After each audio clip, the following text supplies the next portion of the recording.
به نام خداوند عشق و نور، سلام و درود خدمت شما همراهان عزیز و نازنینم، دوستان تازه وارد و عزیزانی که از قبل با کانال فالش آیلین آشنایی دارن. امیدوارم که حال همگی شما عزیزانم خوب باشه و هر جایی که هستید در صحت و سلامتی باشید و دلهاتون شاد باشه.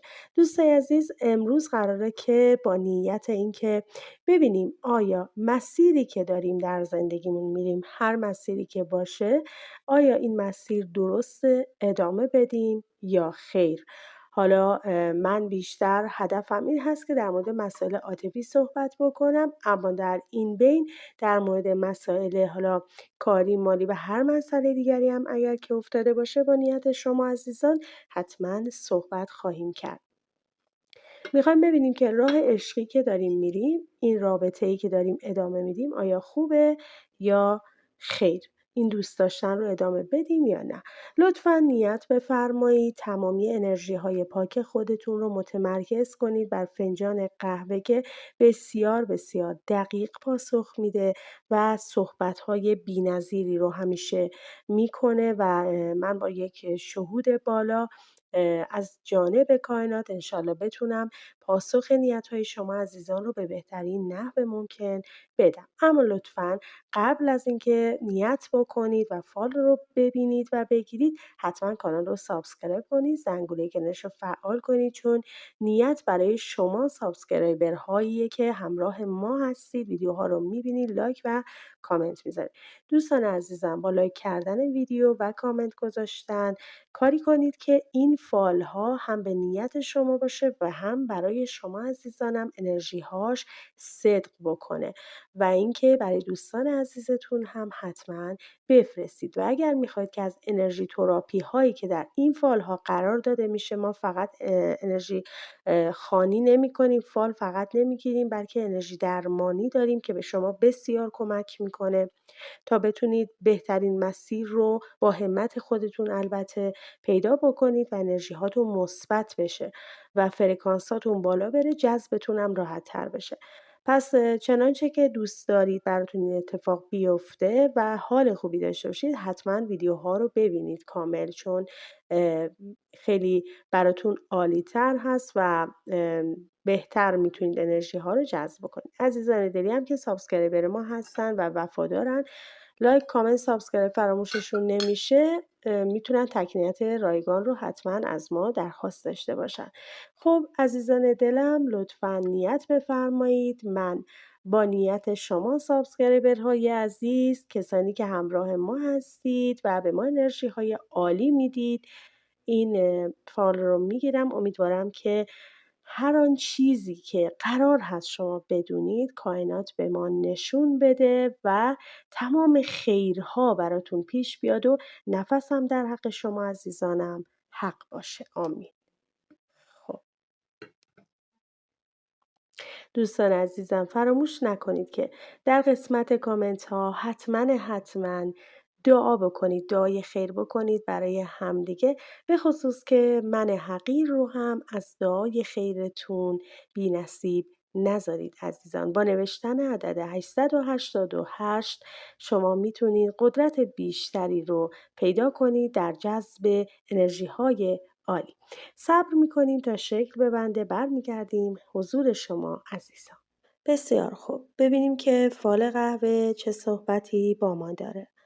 خب اولین چیزی که داره نشون میده یک قلب هستش، همونطور که ما نیت کردیم و نیت ما احساسی بود. خب نشانه قلب داره نشون میده در فنجان که این عشقی که بین شما و شریک عاطفیتون وجود داره و این احساسات عمیقی که شما نسبت به همدیگه دارید نشون میده که بسیار واقعی هستش. یعنی یک موضوع پوچ و بی‌معنی نیست و کاملا واقعیت داره. حالا اگر که شما شک دارید ببینید شریک عاطفیتون نسبت به شما حسش واقعیه، میتونم بهتون بگم که بله حتما اینطور هستش. هستش. اما در این رابطه گاهی دارم آشفتگی و تلاطم رو میبینم، چه از طرف شما چه از طرف شریک عاطفیتون یا هر دوی شما.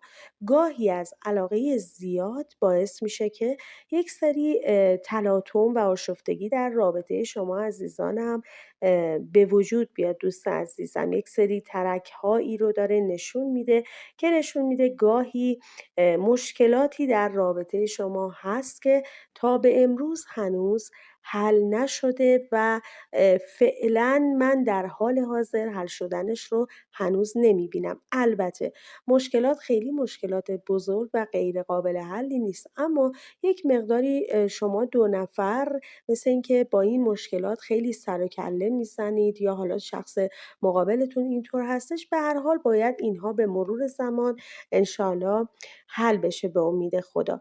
جاده طولانی که دارم براتون میبینم یک مسیر پرپیچ و خم رو داره به من نشون میده.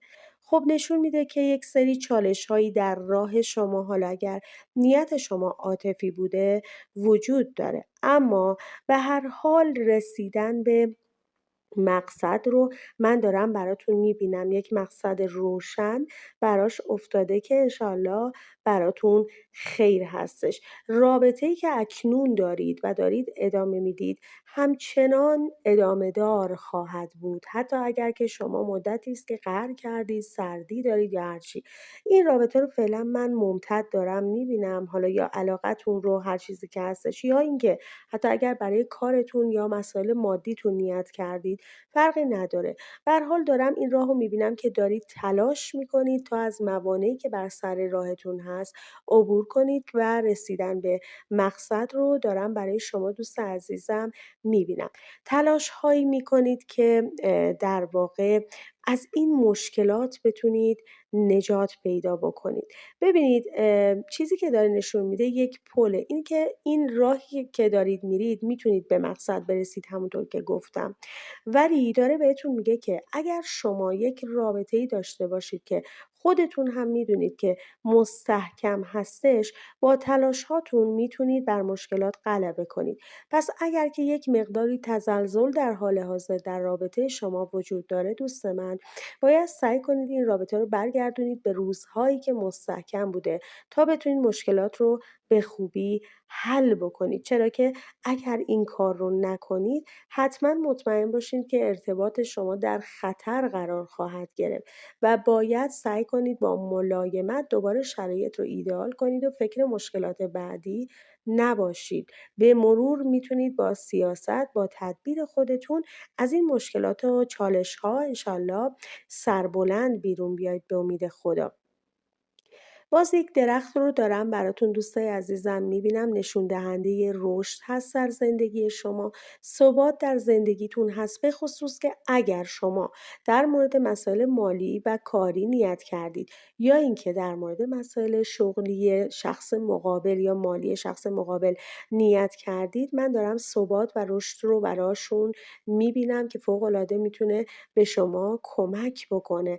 اما اگر نیت خودتون کاری و مالی بوده که عالی افتاده. اگر برای همسرتون یا برای زندگی متأهلیتون هم نیت کردید که خیلی فوق‌العاده است. من دارم ریشه های این درخت رو محکم می‌بینم. حتی در مورد کسانی که نامزد دارن یا قرار ازدواج دارن یا میخوان ببینن رابطه‌شون میتونه به ازدواج برسه، همه اینها نشون دهنده ریشه‌های محکم این رابطه است که میتونه براتون خیلی عالی باشه. در کل دارم شرایط شغلی و وضعیت مالیتون رو به حدی می‌بینم که انشالله هر چه زودتر نسبت به خوب بودن خواهد رفت که فوق‌العاده میتونه عالی باشه براتون و خداوند رو میبینم که در کنار شماست. ببینید دوستان، تمایل به پیشرفت و موفقیت بیش از اندازه برای خودتون یا برای شریک عاطفیتون یا برای هر دوتون که یک مقداری کارهای شما رو با چالش مواجه میکنه اما نشدنی نیست و امکان رسیدن به اون پیشرفت برای شما دوست عزیزم وجود داره. ولی گاهن میبینم که بعضی وقتا یک سری موانعی که سر راهتون قرار میگیره، چه تو مسائل عاطفی یا مسائل شغلیتون، باعث میشه که ناامید بشین، یا شاید هم حالا اون کسی که دوستش دارین به این صورت هست که باید سعی کنید این ناامیدی ها رو از خودتون دور کنید، چون موفقیت به شما نزدیک هستش که میتونه خیلی براتون عالی باشه. در حال حاضر دارم می‌بینم که تلاش‌های زیادی رو می‌کنید که نتایجی که گرفتید باعث رضایتتون نبوده، یعنی باب طبعتون نبوده، اما گفته که اگر بذاری زمان بگذره و صبوری بکنید نتایج دلخواه و بهتری رو پیدا خواهید کرد دوست عزیزم که فوق‌العاده میتونه برای شما خوب باشه. به هر حال یک سری مسائل رو دارم توی دور و اطراف براتون میبینم که روی رابطه شما اثرگذاره. خیلی از این مسائل رو دارم در مورد مسائل مالی و کاری میبینم که حالا بهانه‌هایی در واقع بهتر بگم که کاری و مالی هست که داره تاثیرات خودش رو میذاره و میتونه حالا به هر حال یه مقداری چالش‌هایی براتون ایجاد کنه، اما خب به هر حال گذرا هستش، ولی یک سری شک و تردیدهایی رو میتونه توی رابطتون ایجاد بکنه که باید سعی کنید اینها رو با تدبیر خودتون کنترل کنید. بیشتر میگم مسائل کاری و مالی، شاید شریک عاطفیتون به خاطر حالا بهانه‌های کاری و مالی یه کمی رفتارش سرد باشه یا اونجوری که باید باشه نباشه، سعی کنه مثلا فاصله هایی بگیره. یه مقداریش درسته، اما دیگه بیش از حد بها دادن به اینها فکر میکنم یه مقداری بهانه‌های اضافه باشه.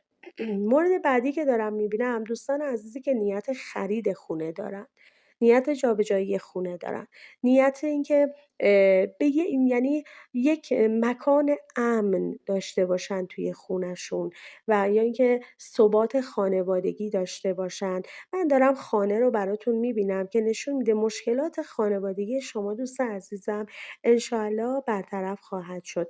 و اگر نیت کردید در مورد حالا ازدواج، خب میتونه نشانی از ازدواج برای شما و تشکیل خانواده باشه. و اگر که برای شریک عاطفیتون نیت کردید، حالا اگر برای خرید خونه چیزی باشه که اوکی میشه براش، ولی اگر که میخواید ببینید مثلا تحت به اصطلاح حالا خانواده‌اش خیلی روش اثر دارن، ایشون خانواده روش در واقع واقعا اینطوری هست که اثر زیادی دارن و اهمیت بالایی براش دارن و توی تصمیم گیری هاش موثرن. حتی ممکنه برای خود شما هم این اتفاق بیفته دوست عزیزم، اما جای نگرانی نداره. به هر حال اهمیتی که به خانواده‌اش میده فوق‌العاده زیاد هستش که میتونه روی مسائل عاطفیتون هم تاثیرگذار باشه.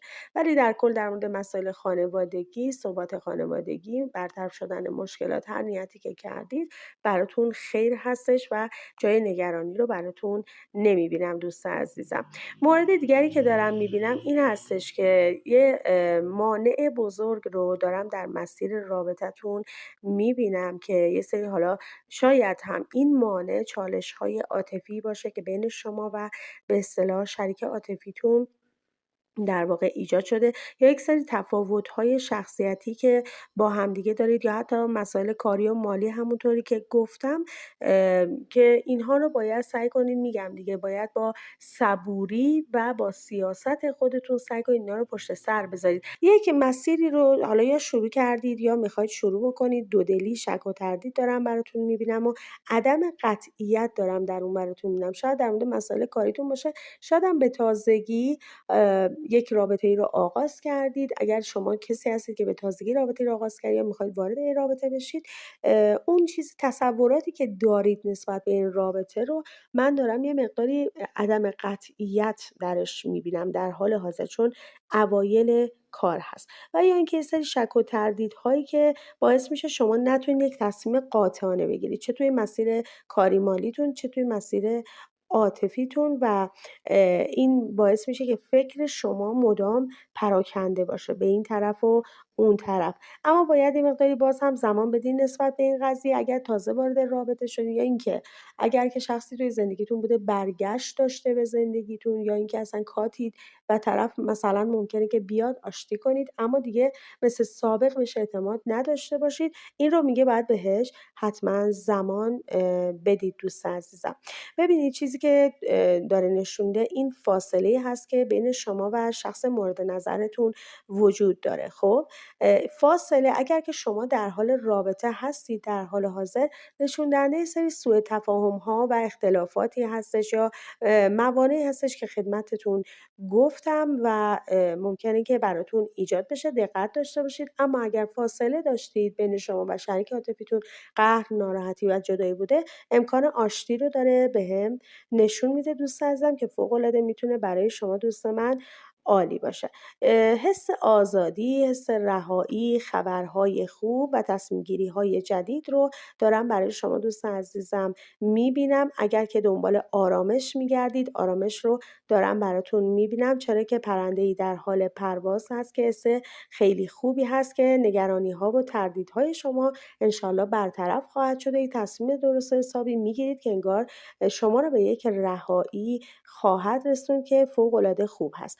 امیدها و روشنایی‌ها به من نشون داده شده که میتونه خیلی عالی باشه در مورد تصمیمی که میگیرید. یک تصمیم درست در زندگیتون میگیرید، چه در مسائل عاطفی چه در مسائل کاری، مالی، شغلی، هر چی چیزی که هستش به خوشبختی و آرامش شما رو میرسونه که فوق‌العاده میتونه براتون خوب و عالی باشه و نتایج مثبتی برای شما دوست عزیزم در واقع داشته باشه. به هر حال موانع که وجود داره اینها همه برطرف شدنی هستش. یه کمی به شما توصیه شده که مدیریت داشته باشید روی رفتارهاتون که انشالله به هدفهای خوبی که میخواید انشالله برسید. ببینید بعضی از شما عزیزان رو می‌بینم یک حالت جریانی مداوم از احساسات و عواطف دارید. یعنی مدام سعی می‌کنید احساسات و عواطف زیادی رو بروز بدید که این باعث میشه شخص مقابل یه مقداری از شما فاصله بگیره. باید یه مقداری این رو کنترل شده‌تر، همون مدیریتی که بهتون گفتم رو در روابطتون داشته باشید. فرق نمی‌کنه ها تو روابط زندگی متأهلی یا حتی در روابط کاریتون هم اینگونه باید باشه. مثلا نرید سریع به یک شخصی اعتماد کنید و بعد باعث پشیمونیتون بشه.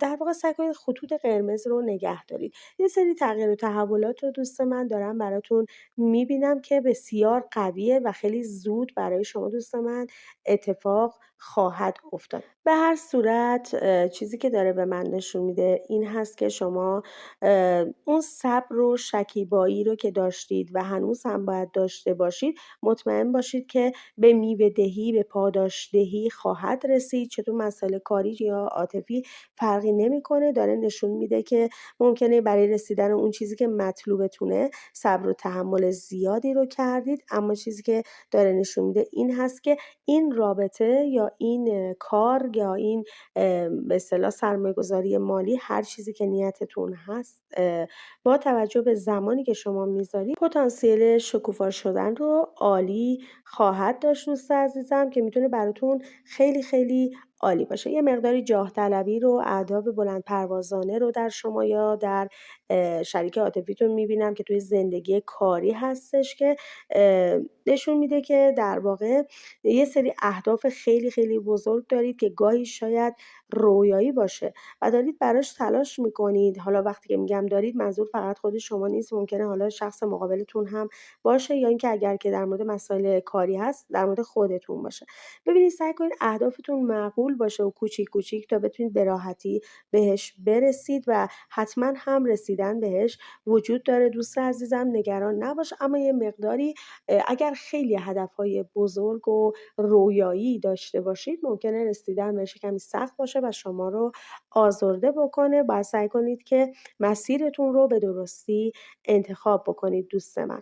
در کل چیزی که دارم براتون میبینم این هست که قدم قدم و با صبر و حوصله وقتی که پیش برید مطمئن باشید که حتما به هدفتون میرسید و در این بین از جانب افراد دیگه هم به شما کمک‌هایی خواهد شد، چه ممکنه خانواده باشن، دوستان باشن. به هر حال حمایت رو دارم براتون میبینم، چه تو مسائل کاری یا عاطفیتون که خیلی خیلی عالی هست براتون. تاجی که افتاده نشون دهنده پیشرفت شغلی، تحصیلی و موفقیت‌ها و نهایتاً رسیدن به اون چیزی که میخواید که خیلی قشنگ برای من توصیه کرده که فوق‌العاده عالی است که باید حتما تلاش‌های خودتون رو ادامه بدید و انشالله بهش برسید. در واقع تاج میتونه نشان دهنده پیشرفت‌های تحصیلی هم باشه و یا اینکه رسیدن به یه مقام و منصبی که همیشه دوست داشتید بهش برسید. اگر تصمیمات عجولانه میگیرید سعی کنید این کار رو کنار بذارید و سعی کنید با منطق و درست و حسابی تصمیماتتون رو بگیرید. خیلی عجول نباشید تا اینکه اشتباهات باعث نشن که شما از مسیرتون دور بیافتید. یکم عجله رو دارم میبینم که زیاد برای شما دوست عزیزم در واقع جالب نیست. نگرانی‌ها، افسردگی‌ها انشالله برطرف خواهد شد. اصلا نگران نباشید. مشکلاتی که در مورد خانواده‌تون دارید و ممکنه که شما رو اذیت بکنه اما برطرف شدنش براتون دوست من وجود داره و رسیدن به یک در واقع تعادل براتون وجود داره. خودتون آدمی هستید که همیشه دلسوزانه از دیگران مراقبت می‌کنید و برای شما هم این وجود داره که دیگران هم در موقعی که شما بهشون احتیاج خواهید داشت حتما به شما کمک خواهند کرد که فوق‌العاده برای شما دوست عزیزم میتونه عالی باشه. خب خانما و آقایون گل من در این کانال امیدوارم که از دیدن این فال قهوه حسابی لذت برده باشین. انرژی های خاص و عالی و شهودی این فال رو در زندگیتون دریافت کرده باشید و بهترین ها براتون اتفاق بیفته. دوستان عزیزم فراموش نکنید برای جذب انرژی ها حتما قانون تبادل انرژی رو رعایت کنید و انرژی که من میذارم رو با یه لایک کردن، با یه کامنت گذاشتن و دیدن ویدیوهایی که براتون بهینه‌سازی شده حتما جبران بکنید تا انشالله جهان هستی هم ببینه که شما قانون جبران رو انجام میدید و بهترین ها رو در مسیر شما عزیزانم قرار بده. عدد 888 رو کامنت کنید برای افزایش قدرت خودتون و یک جمله تأکیدی برای خودتون، برای قلب خودتون هر چقدر که حس می‌کنید نیاز دارید اون جمله رو بنویسید. من در مسیر جذب بهترین ها هستم. من آماده دریافت بهترین ها هستم. من لیاقت بهترین ها رو دارم. برام بنویسید، برای خودتون بنویسید، برای دوستانتون دعا کنید و حتما برای من هم دعا کنید دوستان عزیزم. خیلی دوستتون دارم، عاشقتونم. لطفاً اگر عضو کانال ما نشدید حتما کانال رو سابسکرایب و زنگوله رو فعال کنید تا همه فال‌ها با نیت شما عزیزانی که از این لحظه سابسکرایبر ما میشید هم گرفته بشه. دوستتون دارم. در ویدیوهای بعدی شما عزیزانم رو میبینم. عاشقتونم. بدرود عزیزان.